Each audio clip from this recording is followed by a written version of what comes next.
Welcome back to my channel. അപ്പോൾ ഇന്ന് നമുക്ക് കണവ അല്ലെങ്കിൽ കൂന്തൽ റോസ്റ്റ് ചെയ്യുന്നത് എങ്ങനെയെന്ന് നോക്കാം. അപ്പോൾ അതിനായി ഞാനൊരു പാൻ എടുത്തിട്ടുണ്ട്. പാൻ ഒന്ന് ചൂടായി വരുമ്പോൾ അതിലോട്ട് നമുക്ക് വെളിച്ചെണ്ണ ഒഴിച്ചു കൊടുക്കാം. വെളിച്ചെണ്ണ ഒന്ന് മെൽറ്റായി വരുമ്പോൾ അതിലോട്ട് നമുക്ക് ഇഞ്ചിയും വെളുത്തുള്ളിയും കൂടി ചേർത്ത് കൊടുക്കണം. അപ്പോൾ നമുക്ക് അരിഞ്ഞു വെച്ച ഇഞ്ചിയും വെളുത്തുള്ളിയും ചേർത്ത് കൊടുക്കുക. എന്നിട്ട് ഇതൊന്ന് വഴറ്റിയെടുക്കാം.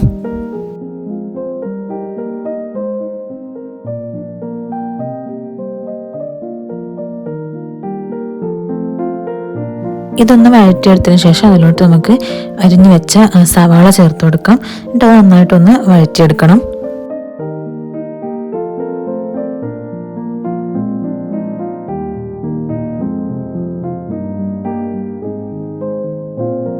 ഇതിൻ്റെ കൂടെ തന്നെ ആവശ്യത്തിന് ഉപ്പും കൂടി ചേർത്ത് കൊടുക്കാം.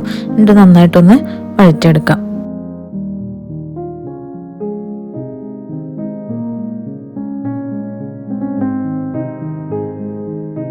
സവാള ഒന്ന് വഴറ്റിയെടുത്തതിന് ശേഷം അതിലോട്ട് നമുക്ക് തക്കാളിയും പച്ചമുളകും ചേർത്ത് കൊടുക്കാം. എന്നിട്ട് ഇതും കൂടി നന്നായിട്ടൊന്ന് വഴറ്റിയെടുക്കാം. തക്കാളിയും പച്ചമുളകൊക്കെ ഒന്ന് വേവിച്ചെടുക്കാം.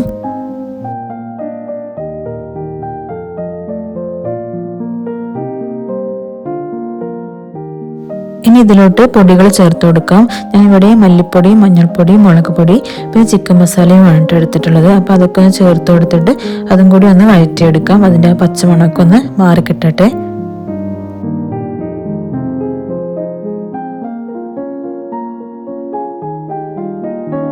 ഇനി ഇതിലോട്ട് കഴുകി വൃത്തിയാക്കി വെച്ച കണവ അല്ലെങ്കിൽ കൂന്തൽ ചേർത്ത് കൊടുത്ത് നന്നായിട്ടൊന്ന് മിക്സ് ചെയ്തെടുക്കാം.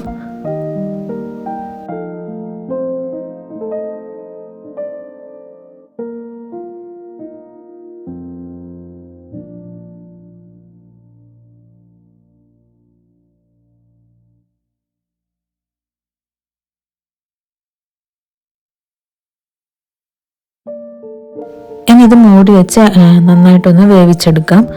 ഇതിൽ പ്രത്യേകിച്ച് വെള്ളമൊന്നും ഒഴിക്കേണ്ട ആവശ്യമില്ല. കണവയിൽ നിന്ന് തന്നെ നമുക്ക് വെള്ളം ഇറങ്ങി വരും കേട്ടോ. അപ്പോൾ ആ വെള്ളത്തിൽ നിന്ന് തന്നെ അത് വെന്ത് കിട്ടും. ഈ സമയത്ത് ഉപ്പൊക്കെ ആവശ്യമുണ്ടെങ്കിൽ അതോടെ ഒന്ന് ചേർത്ത് കൊടുക്കാം.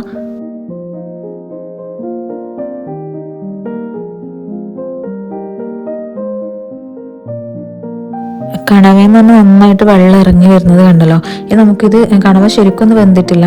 ഇനി നമുക്ക് ഇതിലേക്ക് കുറച്ച് തേങ്ങയും പിന്നെ കറിവേപ്പിലയും കൂടി ചേർത്ത് കൊടുത്തിട്ട് ഒന്നുകൂടി ഒന്ന് അടച്ചു വെച്ച് വേവിച്ചെടുക്കാം.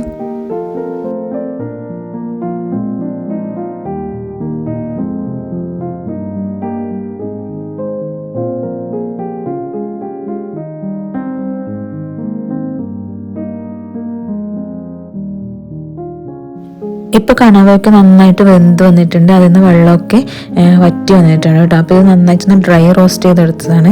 നമുക്ക് കഞ്ഞിക്കൊക്കെ കഴിക്കാൻ പറ്റിയൊരു അടിപൊളി കറിയാണ് കേട്ടോ ഈ കണവ റോസ്റ്റ്. അപ്പോൾ എല്ലാവരും ഒന്ന് ട്രൈ ചെയ്ത് നോക്കുക.